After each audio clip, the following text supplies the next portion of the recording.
राधे राधे। कैसे हैं आप लोग? ईश्वर कृपा से आप सब अच्छे होंगे। ईश्वर सबकी कृपा बनाए रखे, सबका कल्याण करे। आज हम बताने जा रहे हैं श्रीमद् भागवत महापुराण के दसम स्कंद का 82वां अध्याय, 82 अध्याय। भगवान श्री कृष्ण बलराम से गोप गोपियों की भेंट। और उसके पहले हम कहना चाहेंगे, यदि आपने हमारे चैनल को सब्सक्राइब नहीं किया तो प्लीज़ हमारे चैनल को सब्सक्राइब कर लीजिए और बेल आइकन बटन अवश्य दबा दीजिए, जिससे कि हमारे आने वाले सारे वीडियोस आपको प्राप्त हो सकें। यदि आपको कथा अच्छी लग रही है, समझ में आ रही है, तो वीडियो को लाइक शेयर अवश्य कीजिए और कमेंट में राधे राधे अवश्य लिखिए। चलिए अब चलते हैं कथा की तरफ। श्रीमन्नारायण नारायण हरि हरि भजन नारायण नारायण हरि हरि, तेरी लीला सबसे प्यारी प्यारी। हरि हरि, तेरी लीला सबसे प्यारी न्यारी। हरि हरि, श्रीमन्नारायण नारायण हरि हरि भजन नारायण नारायण हरि हरि। राधे राधे। बोलो कृष्ण कन्हैया लाल की जय।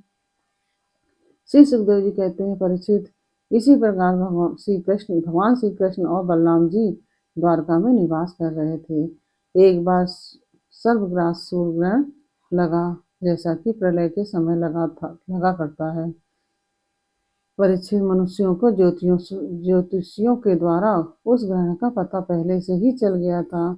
इसलिए सब लोग अपने अपने कल्याण के उद्देश्य से पूर्ण आदि उपार्जन करने के लिए समंत पंचक तीर्थ कुरुक्षेत्र में आए। समंत पंचक क्षेत्र में वह है जहाँ शस्त्रधारियों में श्रेष्ठ परशुराम जी ने सारी पृथ्वी को क्षत्रियहीन करके राजाओं के रुधिर धारा से 5 बड़े बड़े कुंड बना दिए गए थे।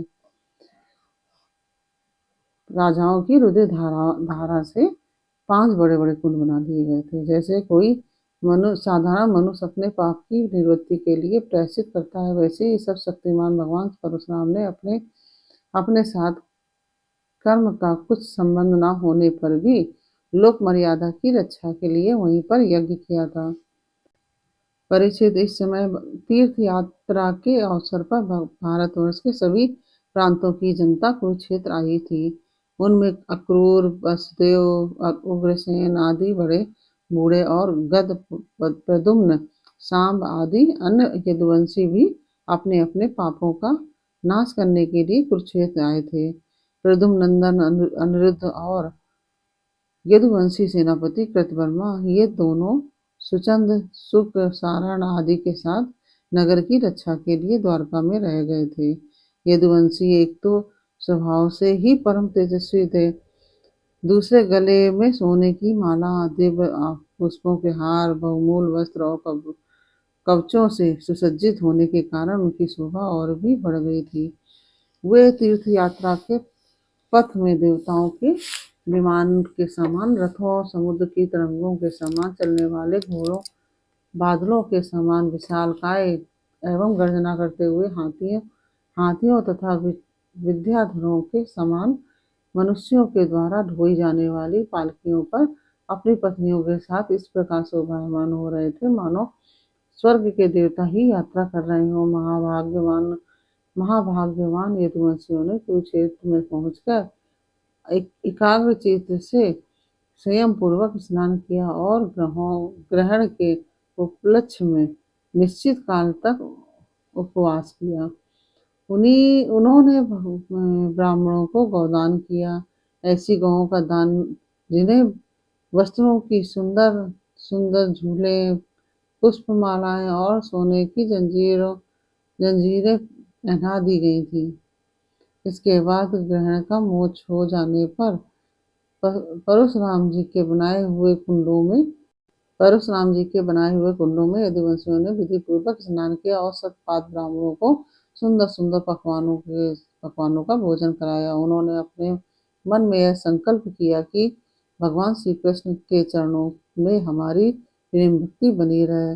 भगवान श्री कृष्ण को ही अपना आदर्श और इष्ट देव मानने वाले यदुवंशियों ने ब्राह्मणों से अनुमति लेकर तब स्वयं भोजन किया और फिर घनी एवं ठंडी छाया वाले वृक्षों के नीचे अपनी अपनी इच्छा के अनुसार डेरा डालकर ठहर गए। परीक्षित विश्राम कर लेने के बाद यदुवंशियों ने अपने सुहृदय और संबंधी राजाओं से मिलना भेंटना शुरू किया। यहाँ वहाँ मत्स्य, सीनर, कौशल, विदर्भ, कुरु, संजय, काम्बोज, केकय, मद्र, कुंती, आनर्त, केरल और दूसरे अनेकों देशों के अपने पक्ष के तथा शत्रु पक्ष के सैकड़ों नरपति आए हुए थे। परीक्षित इनके अतिरिक्त यदुवंशियों के परम हितैषी बंधु नंद आदि गोप तथा भगवान के दर्शन के लिए चिरकाल से उत्कंठित गोपियां भी वहां आई हुई थी। यादवों ने इन सबको देखा। परीक्षित एक दूसरे के दर्शन, मिलन और वार्तालाप से सभी को बड़ा आनंद हुआ। सभी के हृदय कमल और मुख कमल खिल उठे। ये सब एक दूसरे को भुजाओं में भरकर हृदय से लगाते।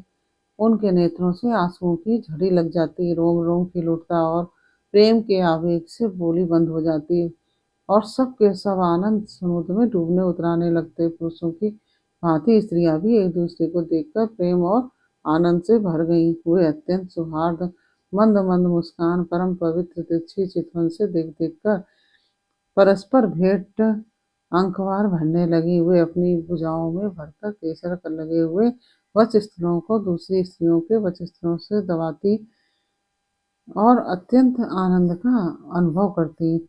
उस समय उनके नेत्रों से प्रेम के आंसू छलकने लगते। अवस्था आदि में छोटों ने बड़े बूढ़ों को प्रणाम किया और उन्होंने अपने से छोटों का प्रणाम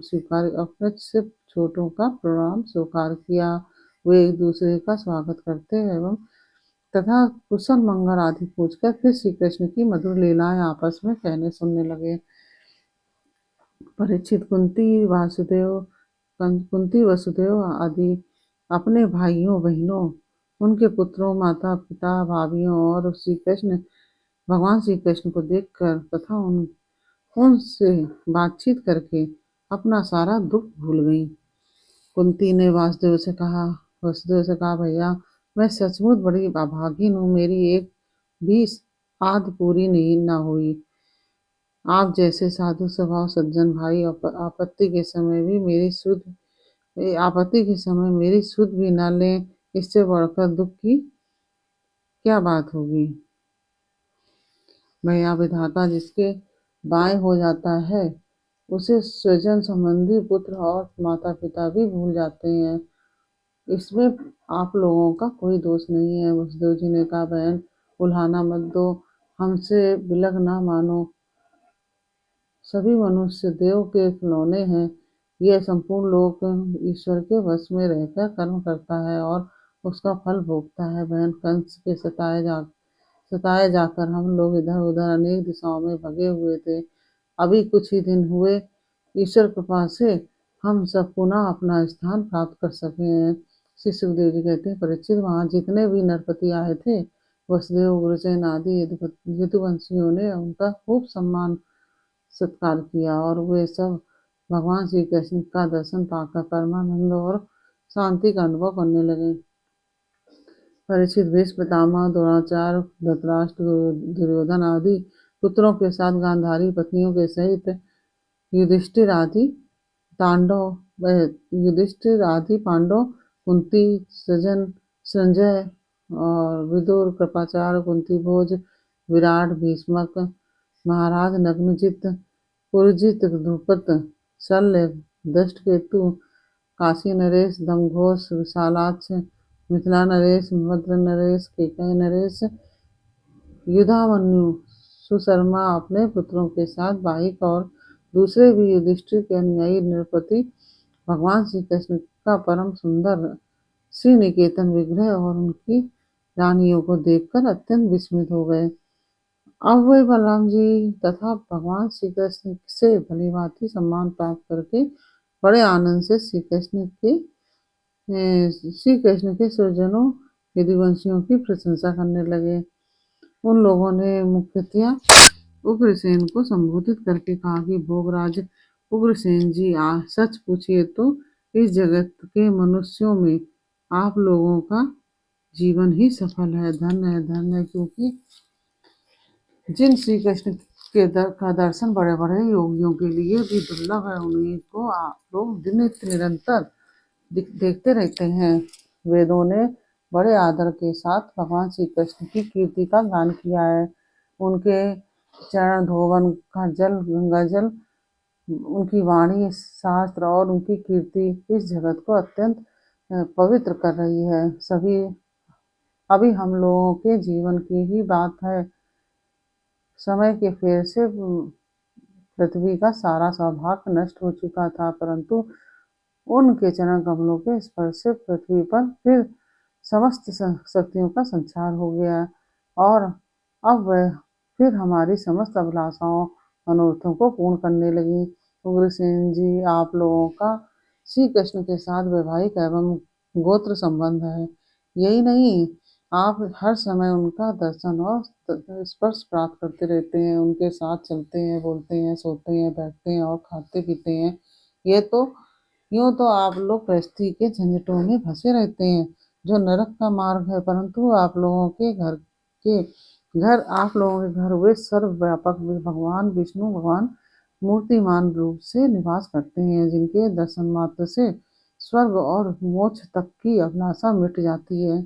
श्री सुखदेव जी कहते हैं, परीक्षित, जब नंद बाबा को यह बात मालूम हुई कि श्री कृष्ण आदि यदुवंशी कुरुक्षेत्र में आए हुए हैं, तब वे गोपों के साथ अपनी सारी सामग्रियां गाड़ी पर लादकर अपने प्रिय पुत्र श्री कृष्ण, बलराम आदि को देखने के लिए वहां आए।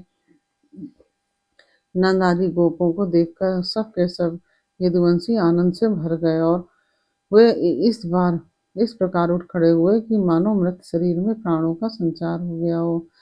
वे लोग एक दूसरे से मिलने के लिए बहुत दिनों से आतुर हो रहे थे, इसलिए वे एक दूसरे को बहुत देर तक अत्यंत गाढ़ भाव से आलिंगन करते रहे।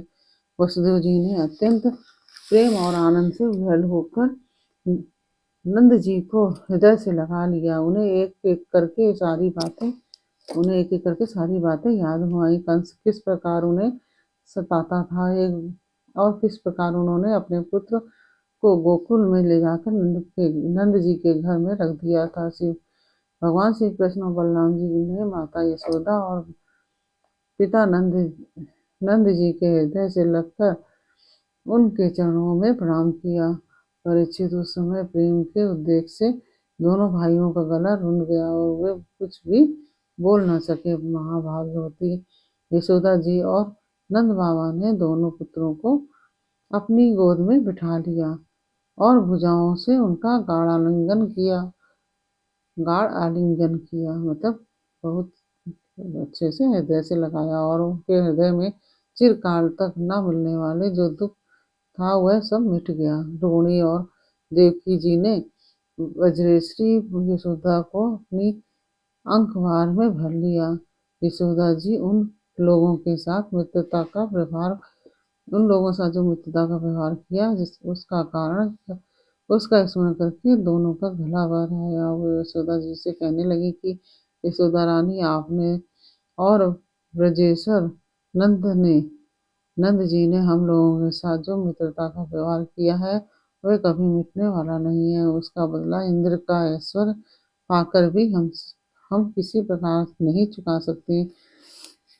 नंदरानी, भला ऐसा कौन कृतज्ञ है जो आपके उस उपकार को भूल सके। देवी, जिस समय बलराम और श्री कृष्ण ने अपने माँ बाप को देखा तक न था और इनके पिता ने धरोहर के रूप में इन्हें आप दोनों के पास रख छोड़ा था। उस समय आपने इन दोनों की इस प्रकार से रक्षा की जैसे पलके पुतलियों की रक्षा करती हैं, और आप लोगों ने ही इन्हें खिलाया पिलाया, दुलार किया और रिझाया। इसके इनके मंगल के लिए अनेकों प्रकार के उत्सव मनाए। सच पूछिए तो इनके माँ बाप आप ही लोग हैं। आप लोगों की देख रेख में इन्हें किसी भी प्रकार की आंच न लगी। ये सर्वथा निर्भय रहे, ऐसा करना आप लोगों के अनुरूप ही था, क्योंकि सत्पुरुषों की दृष्टि में आप अपने पराये का भेदभाव नहीं रहता। नंद रानी, नंद रानी जी, सचमुच आप लोग परम संत हैं। श्री सुखदेव जी कहते हैं कि परीक्षित, मैं कह चुका हूँ कि गोपियों के परम प्रियतम भक्त जीवन सर्वस्व श्री कृष्ण ही है। जीवन सर्वस्व श्री कृष्ण ही थे। जब उनके दर्शन के समय नेत्रों की पलकें गिर पड़ती, तब वे पलकों को बनाने वालों को ही कोसने लगते। उन्हीं प्रेम के मूर्ति बच्चियों उन्हीं प्रेम की मूर्ति गोपियों को आज बहुत दिनों बाद भगवान श्री कृष्ण का दर्शन हुआ। उनके मन में इसके लिए कितनी लालसा थी, इसका अनुमान भी नहीं किया जा सकता। उन्होंने नेत्रों के रास्ते अपने प्रियतम श्री कृष्ण को हृदय में ले जाकर गाढ़ आलिंगन किया और मन ही मन आलिंगन करते करते तन्मय हो गई। परीक्षित, कहाँ तक कहूँ, एक फिर उस भाव को प्राप्त हो गई वे उस भाव को प्राप्त हो गई जो नित्य निरंतर अभ्यास करने वाले योगियों के लिए भी अत्यंत दुर्लभ है। जब भगवान श्री कृष्ण ने देखा कि गोपियां मुझसे तादात्म्य को प्राप्त एक हो रही हैं, तब वे एकांत में उनके पास गए, उनको हृदय से लगाया, कुशल मंगल पूछा और हंसते हुए यूं बोले, सखियों, हम लोग अपने स्वजन संबंधियों अपने स्वजन संबंधियों का काम करने के लिए ब्रज से बाहर चले आए और इस प्रकार तुम्हारी जैसी प्रेयसियों को छोड़कर हम शत्रुओं का विनाश करने में उलझ गए। बहुत दिन बीत गए हैं, क्या कभी तुम लोग हमारा स्मरण भी करती हो? मेरी प्यारी गोपियों, कहीं तुम लोगों के मन में यह आशंका तो नहीं हो रही कि मैं अकृतज्ञ हूँ और ऐसा समझकर तुम लोग हमसे बुरा तो नहीं मानने लगी हो हमसे बुरा तो नहीं मानने लगी हो। निसंदेह भगवान ही प्राणियों के संयोग और वियोग के कारण है। जैसे वायु बादलों, तुमको, रुई और धूल के कणों को एक दूसरे से मिला देती है और फिर स्वच्छंद रूप से उन्हें अलग अलग कर देती है, वैसे ही समस्त पदार्थों के निर्माता भगवान भी सबका संयोग वियोग अपने इच्छानुसार करते रहते हैं। सखियों, यह बड़े भाग्य की बात है कि तुम सब लोगों को मेरा यह प्रेम प्राप्त हो चुका है, जो मेरी ही प्राप्ति कराने वाला है। क्योंकि मेरे प्रति की हुई प्रेम भक्ति प्राणियों को अमृत तत्व परमानंद धाम प्रदान करने में समर्थ है। प्यारी गोपियों, जैसे घट पट आदि जितने भी भौतिक पदार्थ हैं, उनके आदि, अंत और मध्य में, बाहर और भीतर, उनके मूल कारण पृथ्वी, जल, वायु, अग्नि और आकाश ही ओतप्रोत रहते हैं। वैसे ही जितने भी पदार्थ हैं, उनके पहले पीछे, बीच में, बाहर और भीतर केवल मैं हूँ। इसी प्रकार सभी प्राणियों के शरीर में यही पांचों भूत कारण रूप से स्थित हैं और आत्मा भोक्ता के रूप में अथवा जीवन के रूप में स्थित है। परंतु मैं इन दोनों से परे अविनाशी सत्य हूँ। ये दोनों मेरे ही अंदर प्रतीत हो रहे हैं। तुम लोग ऐसा अनुभव करो। श्री सुखदेव जी कहते हैं, परीक्षित, भगवान श्री कृष्ण ने इस प्रकार गोपियों को आत्मज्ञान की शिक्षा से शिक्षित किया। उसी उपदेश के बार बार स्मरण से गोपियों का जीवकोश लिंग शरीर नष्ट हो गया और वे भगवान से एक हो गई, भगवान को ही सदा सर्वदा के लिए प्राप्त हो गई। उन्होंने कहा, हे कमलनाभ, अगाध बोध संपन्न बड़े बड़े योगेश्वर, अपने हृदय कमल में आपके चरण कमलों का चिंतन करते रहते हैं। जो लोग संसार के कुएं में गिरे हुए हैं, उन्हें उससे निकालने के लिए आपके चरण कमल ही एकमात्र अवलंब है। प्रभु, आप ऐसी कृपा कीजिए कि आपका यह चरण कमल घर गृहस्थ के काम करते रहने पर भी सदा सर्वदा हमारे हृदय में विराजमान रहे। एक बार ये हम एक क्षण के लिए भी उसे ना भूलें। इस प्रकार से यह 22वां अध्याय 82वां अध्याय मतलब 82 अध्याय पूर्ण हुआ। यह अध्याय आपको कैसा लगा यह हमें कमेंट बॉक्स में अवश्य बताइए और कमेंट में राधे राधे अवश्य लिखिए। अच्छा लगा हो तो वीडियो को लाइक शेयर अवश्य कीजिए, जिससे कि और भी लोग इसमें कथा को सुनकर लाभान्वित हो सकें। फिर मिलते हैं आपसे अगले वीडियो में अगले अध्याय के साथ। तब तक के लिए राधे राधे।